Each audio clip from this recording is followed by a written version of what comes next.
Pi നെറ്റ്വർക്കിൻ്റെ ഭാവി എന്താവുമെന്ന് നിങ്ങൾ വിചാരിക്കുന്നു? എന്തുകൊണ്ടാണ് ഓപ്പൺ mainnet ഇത്ര ഡിലേ ആവുന്നത്?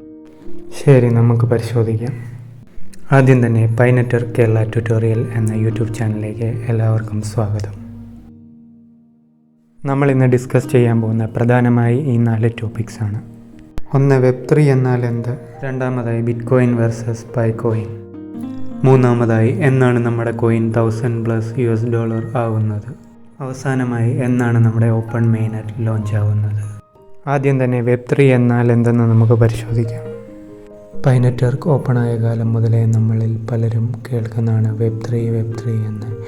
എന്നാൽ എന്താണ് ഈ Web 3.0? ഇത് വരാനിരിക്കുന്ന ഒരു സാധനമാണോ അതോ നിലവിൽ ഉള്ളൊരു സാധനമാണോ? ചുരുക്കത്തിൽ പറഞ്ഞാൽ ഫ്യൂച്ചർ ഓഫ് ഇൻ്റർനെറ്റിനെയാണ് നമ്മൾ Web 3.0 എന്ന് വിശേഷിപ്പിക്കുന്നത്.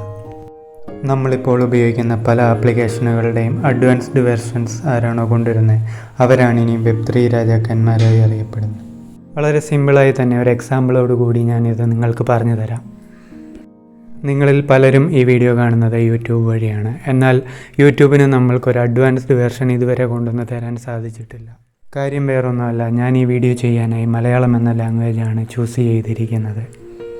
അതുകൊണ്ട് തന്നെ മലയാളം അറിയാവുന്ന ആളുകൾക്ക് മാത്രമേ ഈ വീഡിയോ കൊണ്ട് ഉപകാരമുണ്ടാവുകയുള്ളൂ. ഈ വീഡിയോ കൂടുതൽ ആളുകളിലേക്കും എത്തിപ്പെടണമെന്നുണ്ടെങ്കിൽ ട്രാൻസ്ലേഷൻ എന്നൊരു പ്രോസസ്സിങ്ങിൻ്റെ ആവശ്യമുണ്ട്. ഈ ട്രാൻസ്ലേഷൻ എന്തുമാത്രം കോംപ്ലിക്കേറ്റഡ് ആണെന്ന് നിങ്ങൾക്കറിയാമോ? ലോകമെമ്പാടും കൂടി തന്നെ ഏകദേശം 6500ഓളം ഭാഷകളുണ്ട്. ഇപ്പോൾ നമ്മൾ കാസർഗോഡ് മുതൽ ട്രിവാൻഡ്രം വരെ നോക്കിയാൽ തന്നെ എല്ലാവരും ഉപയോഗിക്കുന്ന മലയാളമാണെങ്കിലും ഓരോ ഏരിയയിലും ഓരോ സ്ലാങ് ആണ് യൂസ് ചെയ്യുന്നത്. ഇവിടെയാണ് നമ്മൾ റോബോട്ടുകളെ ആശ്രയിക്കേണ്ടതായി വരുന്നത്. എന്നാൽ ഇപ്പോൾ നിലവിലുള്ള റോബോട്ട്സിന് പരിമിതികളുണ്ട്. മനുഷ്യനെ പോലെ യുക്തിപൂർവ്വം ചിന്തിക്കുകയും പ്രവർത്തിക്കുകയും ചെയ്യുക എന്നുള്ളത് വളരെ കോംപ്ലിക്കേറ്റഡ് ആയിട്ടുള്ള കാര്യമാണ്. ഈ കാരണങ്ങളാൽ കൊണ്ട് തന്നെ നമ്മൾക്ക് ആർട്ടിഫിഷ്യൽ ഇൻ്റലിജൻസിൻ്റെയും മെഷീൻ ലേണിങ്ങിൻ്റെയും ഡീപ്പ് ലേണിങ്ങിൻ്റെയും ഒക്കെ സഹായത്തോടു കൂടി മാത്രമേ Web 3 എന്നുള്ളത് പോസിബിൾ ആവുകയുള്ളൂ.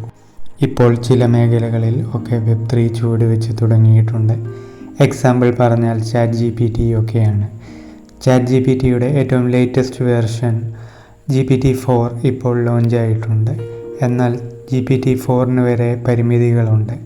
കാര്യം വേറൊന്നുമല്ല, 2021 വരെയുള്ള ഇൻഫോർമേഷൻസ് വെച്ചുകൊണ്ടാണ് GPT-4 വർക്ക് ചെയ്യുന്നത്.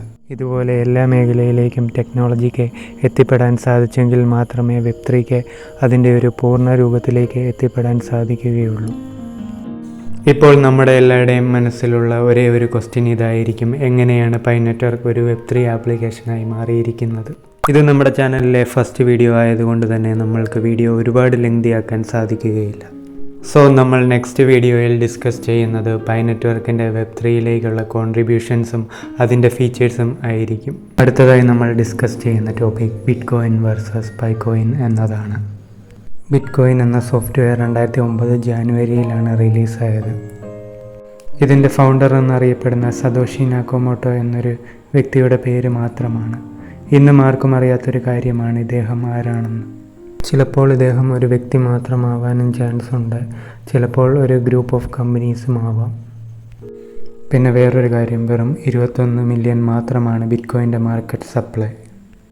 നമ്മുടെ പൈ ആപ്പ് ലോഞ്ച് ചെയ്തത് 2019 മാർച്ച് 14 നിക്കോളാസ് കൊക്കാളിസ്, ചെൻഡിയാഗോ ഫാൻ, വിൻസെൻ്റ് മെക്ഫിലിപ്പ് എന്നീ 3 സ്റ്റാൻഫോർഡ് PhD പ്രൊഫസേഴ്സാണ് പൈ നെറ്റ്വർക്കിന് തുടക്കമിട്ടത്.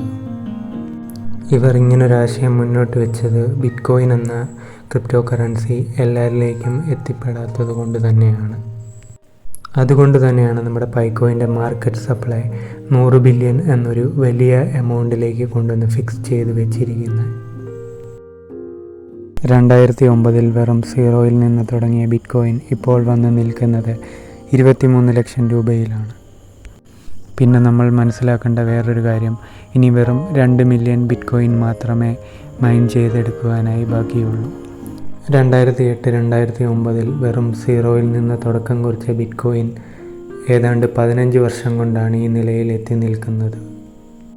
എന്നാൽ നമ്മുടെ പൈക്കോയിൻ ആവട്ടെ ഏതാണ്ട് ചുരുങ്ങിയ കാലയളവിൽ തന്നെ ബിറ്റ്കോയിനെ കടത്തിവെട്ടാനുള്ള എല്ലാ സാധ്യതകളുമുണ്ട്. ഇതിൻ്റെ റീസൺസ് ഞാൻ നെക്സ്റ്റ് വീഡിയോയിൽ പറയുന്നതാണ്. പിന്നെ ഞാൻ ബിറ്റ് കോയിനെ പറ്റി കേൾക്കുന്നത് 2015 ആ സമയത്ത് ഏകദേശം 53,000 രൂപയോളമായിരുന്നു ബിറ്റ് കോയിൻ്റെ റേറ്റ്. പിന്നെ ബിനാൻസിൻ്റെ കണക്ക് പ്രകാരം ഇന്നത്തെ പൈ കോയിൻ്റെ റേറ്റ് എന്ന് വെച്ചാൽ $33.46 അതാണ്ട് 2,780 രൂപ. ഓക്കെ, ഇനി നമുക്ക് പൈ നെറ്റ്വർക്ക് എന്നാണ് ഇതിൻ്റെ ഓപ്പൺ മെയിനെറ്റ് സ്റ്റാർട്ട് ചെയ്യുന്നതെന്ന് ഡോക്ടർ നിക്കോളാസ് കുക്കാളിസ് തന്നെ പറയുന്നത് കേട്ടു നോക്കാം. The Pi community includes pioneers, the core team, and community developers.